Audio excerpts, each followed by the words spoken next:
எனக்கு அன்பான முஸ்லிம் சகோதரனே சகோதரியே, மகனே மகளே, இப்போ இந்த படிப்பினையோடைய கண்டென்ட்ஸ் சீக்வன்ஸ் எப்படி நம்ம படிக்க போகிறோம் அப்படிங்கிறது பார்க்க போகிறோம். யோவான் எழுதிய சுவிசேஷம் அம்பலப்படுத்தும் முகமதுவின் பொய்கள்.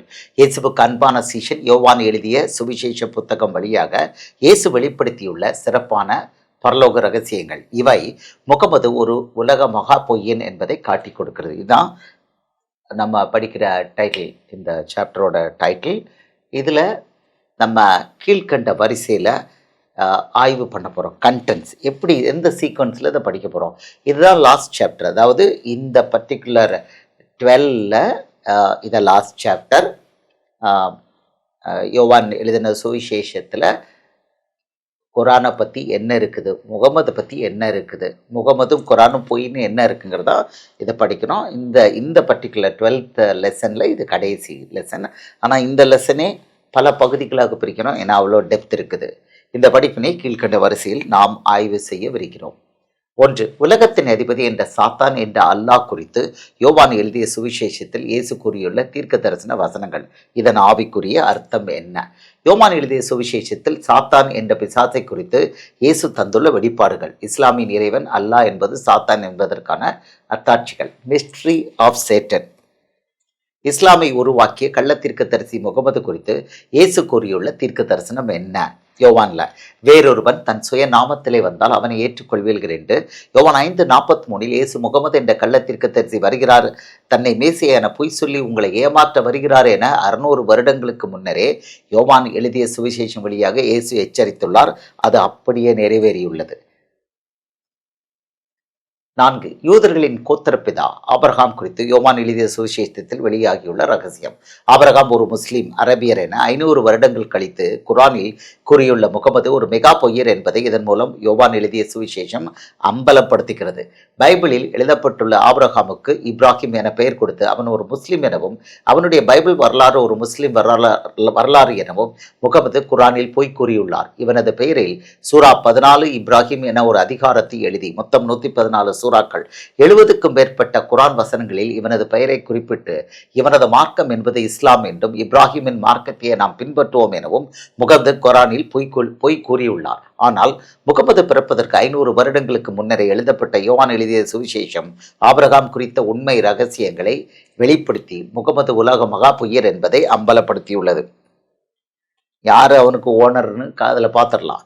5. மோசே என்ற லேவி கோத்திரத்தை சேர்ந்த யூதன் எபிரேயன் குறித்து யோவான் எழுதிய சுவிசேஷத்தில் வெளியாகியுள்ள ரகசியம். இவன் ஒரு முஸ்லீம் என முகமது அண்டப்புழுக்கு கூறி இவனது பெயரை மூசா என மாற்றி கூறி அவனது பெயரை 197 இடங்களில் குரானில் பயன்படுத்தியுள்ளார். முஸ்லிம்கள் இன்றளவும் குரானை நம்பி மோசே ஒரு முஸ்லிம் என நம்பி ஏமாந்து வருகிறார்கள். மோசே குறித்து யோவான் எழுதிய சுவிசேஷத்தில் 500 வருடங்களுக்கு முன்னரே கூறப்பட்டுள்ள வரலாறு முகமது யார் என்பதை வெளிச்சம் போட்டு காண்பிக்கிறது. 6. யக்ஷா என்று யோவான் ஸ்நானன் வரலாற்றை பைபிளிலிருந்து அபகரிப்போம், ஆனால் அவன் இயேசுவை தேவகுமாரன் என்றும் தேவ ஆட்டுக்குட்டி என்றும் வெற்றிகரமாக சாட்சி கூறியதை மறைப்போம் என்ற முகமதின் சதித்திட்டம் இப்பொழுது யோவான் எழுதிய சுவிசேஷம் மூலம் அம்பலம். யக்கியாங்கிற யோவான் ஸ்நானன் என்ன பண்ணாங்கிறது யோவான் எழுதிய சுவிசேஷத்தில் இருக்கு. அவன் வாய் திறந்து சொல்லியிருக்கான். 7. யோவான் சுவிசேஷ வெளிப்பாடு. இயேசு புதிதாக தந்துள்ள ஆவியின் பாதை. முகமதுவின் இஸ்லாம் என்ற மாம்சத்தின் பாதை. மாம்சம் என்பது மரணம். ரெண்டுக்குள்ள வித்தியாசம் என்னன்னு பார்க்க போறோம். 8. இயேசு உலகத்திற்கு ஒளியாக வந்தவர், இன்னமும் ஒளியாயிருக்கிறார். நான் உலகத்திற்கு ஒளியாயிருக்கிறேன், என்னை பின்பற்றுகிறவன் இருளிலே நடவாமல் ஜீவ ஒளியை அடைந்திருப்பான். யோவான் 8:12. யோவான் எழுதிய சுவிசேஷம் மூலம் முஸ்லிம்களுக்கு இயேசு தரும் அழைப்பு. 9. தேவகுமாரன் இயேசுதான் சத்தியம், அவரது வசனங்கள் தான் சத்தியத்துக்கு வழிநடத்துகிறது, விடுதலையை தருகிறது. இயேசு வழியாக மட்டுமே தேவனை அடைய முடியும். இயேசு பேசிய வசனங்கள் தான் தேவனுடைய வசனங்கள். இயேசு பேசிய வசனங்களுக்கு கீழ்ப்படியாதவன் பிசாசினால் உண்டானவன். யோவான் புத்தகத்தில் தான் இந்த வசனங்கள் உள்ளது. முகமது தந்துள்ள குரான் என்பது சத்தியமல்ல, அவை சத்தியமாகிய தேவனுக்கு விரோதமானது. அது உலகங்களின் அதிபதி என்று பிசாசிடமிருந்து வந்துள்ளது.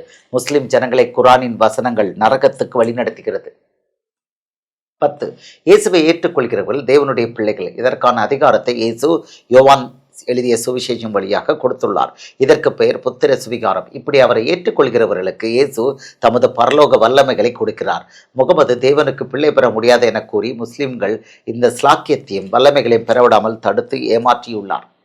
11. இயேசு தன்னை தேவனுக்கு சமமானவர் என்று வார்த்தைகள் மூலமாகவும் செயல்கள் மூலமாகவும் காண்பித்துள்ள யோவான் சுவிசேஷ பகுதிகள். யூதர்களிடம் தன்னை மேசியா என்றும் இஸ்ரவேலர்களின் தேவன் எனவும் இயேசு தெளிவாக காண்பித்துள்ளது யோவான் எழுதிய சுவிசேஷத்தில் மட்டும் காணப்படுகிறது. 12. இயேசுவே வானத்தையும் பூமியும் படைத்த தேவன் என்ற சத்தியம் வெளியாகியுள்ள யோவான் சுவிசேஷ புத்தக பகுதிகள். 13. இயேசு ஒருவர் மட்டுமே நித்திய ஜீவனை தருகிறவர், அதாவது பரலோகத்தை மனிதருக்கு தருகிறவர் என்று உறுதிக்குள்ளே கூறியுள்ள யோவான் சுவிசேஷ வசனங்கள். 14. இயேசுவே நித்திய நியாயாதிபதி, மனிதனை கடைசியாக நியாயம் தீர்க்கப் போகிறவர். இயேசு ஒருவரே என்று கூறப்பட்டுள்ள வசனங்கள்.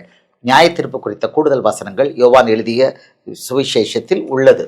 15. தான் ஒரு ராஜா என்றும் தான் சத்தியத்தை குறித்து சாட்சி கொடுக்க வந்த ராஜா என்றும் இயேசு வெளிப்படுத்தியுள்ள வசனம். இது யோவான் எழுதிய சுவிசேஷத்தில் மாத்திரம் டைரக்டாக சொல்கிறார், நான் ராஜா தான், சத்தியத்துக்கு சாட்சி கொடுக்க வந்தேன் பிலாத்துட்டு சொல்லியிருக்காரு. இது இந்த அடிஷ்னல் எக்ஸ்பிளனேஷன் இதில் இருக்குது. பாக்கி எல்லா இடத்துலையும் ராஜா தான், நான் ராஜா தான், நான் மற்ற 3 புத்தகத்துலையும் நான் ராஜா தான் ஒத்துருக்கிறாரு. இங்கே தான் சொல்கிறாரு, சத்தியத்தை குறித்து சாட்சி கொடுக்க வந்தேன். 16. யோவான் எழுதிய சுவிசேஷத்தில் இயேசுவை குறித்து காணப்படும் இதர தனித்துவமான முக்கியமான வசனங்கள் மற்றும் வெளிப்பாடுகள். இப்போ 16 பகுதியா இந்த ஸ்பெஷல் ரிப்போர்ட்டை, இந்த பாகத்தை நம்ம பார்க்க போகிறோம். ஒரு சிலது சின்னதாக இருக்கும், பெருசாக இருக்கும், ஆனால் நல்ல இன்ட்ரெஸ்டிங்காக இருக்கும். சத்தியம் வெளிப்படும். நீங்கள் இயேசுக்கிட்ட வர்றதுக்கு இந்த சத்திய வசனங்கள் உபயோகமாக இருக்கும். இப்போ இந்த பகுதியில் டீட்டெயில்டாக வசனங்களை பார்ப்போம். ஃபஸ்ட்டு சினாப்சிஸில் நம்ம வசனங்களை டீட்டெயிலாக பார்க்கல, இங்கே வசனங்களையும் பார்ப்போம், குரானுடைய வசனங்களையும் கம்பேர் பண்ணி பார்ப்போம். ரெண்டையும் கம்பேர் பண்ணி தான் பார்ப்போம். வசனத்துக்கு வெளியே நம்ம போக மாட்டோம், அது கேரண்டீட். ஏன்னா போதிக்கிறவன் வேத வாக்கியங்களின் வேத வசனத்தின்படி போதிக்க கடவன் ஏசப்பா மார்க் 4:14 கட்டளை போட்டிருக்காரு.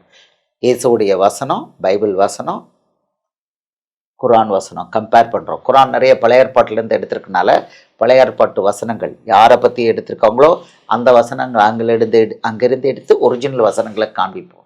முடிவு எடுக்க வேண்டியது நீங்கள் தான். நீங்கள் திறந்த இருதயத்தோட எனக்கு அருமையான முஸ்லீம் சகோதரனே சகோதரியே, இந்த டீச்சிங்கை பாருங்கள். உங்களுக்கு இது பிரயோஜனமாக இருக்கும். உங்களுக்கு எட்டர்னிட்டி சந்தோஷம் சமாதானம் மட்டுமில்லை இந்த உலகத்தில், ஜீவன் பரிபூர்ண ஜீவன் மாத்திரமல்ல இந்த உலகத்தில், யூ கெட் எட்டர்னிட்டி. பரலோகத்தில் நித்தியமாக தேவனோடு சஞ்சரிக்கிறதுக்கு உங்களுக்கு ஒரு வாய்ப்பு கிடைக்குது. நிறைய இப்போ கதை உங்களுக்கு திறந்திருக்கு, ஃபுல்லாக திறந்திருக்கு. விட்டுறாதீங்க, வாய்ப்பை விட்டுறாதீங்க. இயேசுவின் நாமத்தில் உங்களை நான் வாழ்த்துகிறேன், ஆசீர்வதிக்கிறேன். இயேசு ராஜாவுக்கே மகிமை உண்டாவதாக. ஆமென்.